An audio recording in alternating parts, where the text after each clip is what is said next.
राष्ट्रीय उद्याने आणि अभयारण्ये म्हणजे पर्यटन स्थळे असा सर्वसाधारण समज आहे. राष्ट्रीय उद्याने व अभयारण्ये ही केवळ पर्यटन स्थळेच नव्हे तर निसर्गाची सताड उघडी वाचनालय आहेत.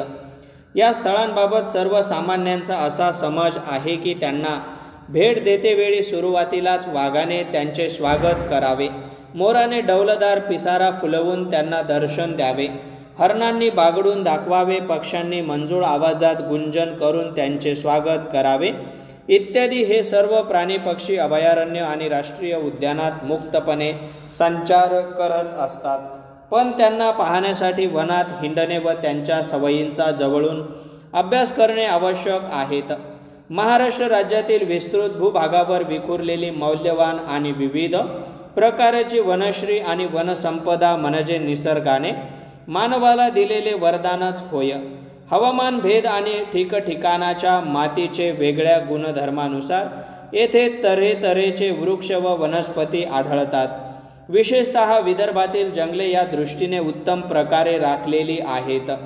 राज्यात जंगलाचे स्वरूप आदियुगीन असल्यामुळे तसेच प्राचीन काळी ती दुर्गम असल्यामुळे जंगलात राहणाऱ्या प्राण्यांना निसर्गदत्त संरक्षण लाभत असे.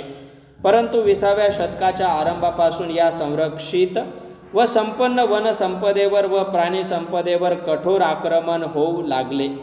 या काळानंतर देशात सातत्याने वाढत गेलेली लोकसंख्या, परिणामी एकूण आर्थिक परिस्थितीत झालेली परिवर्तन या सर्व गोष्टींचाच परिपाक म्हणून की काय जमिनीबद्दलची मानवी भूकही फार मोठ्या प्रमाणावर वाढत जाऊन वनसंपदेवर व पर्यायाने वन्य प्राण्यांच्या आश्रयस्थानावर वाढते आक्रमण होऊ लागले.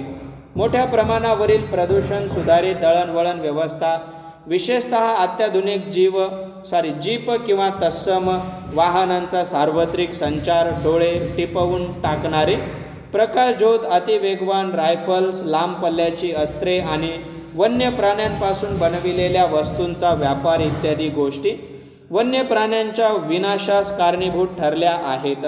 याचाच परिणाम म्हणजे राज्यात आढळणाऱ्या सस्तन प्राण्यांच्या 20, पक्ष्यांच्या 12 व सरपटणाऱ्या प्राण्यांच्या 6 जाती दुर्मिळ झालेल्या आहेत. त्यात प्रामुख्याने वाघ, बिबळ्या, उंदीरमुखी हरिण, जंगली रेडा, काळवीट, अस्वल, कासवे, मगरी, घोरपड इत्यादी प्राण्यांचा तसेच शाही, ससाना, करकोचा, माळढोक इत्यादी पक्ष्यांचा समावेश आहे. वने मानवांच्या जीवनात महत्त्वाची भूमिका करत असतात. पशुपक्षी देखील निसर्गाचा समतोल राखण्यास त्यांना हातभार लावित असतात. आपणास प्रश्न पडेल की पशुपक्षी हे कसे काय साधतात? मेलेल्या गुरांचे मांस खाऊन मांसभक्षक पक्षी रोगांचा फैलाव होऊ न देण्यास मदत करतात. पक्षी बीज वहन करून पराग मिलनास मदत करत असतात.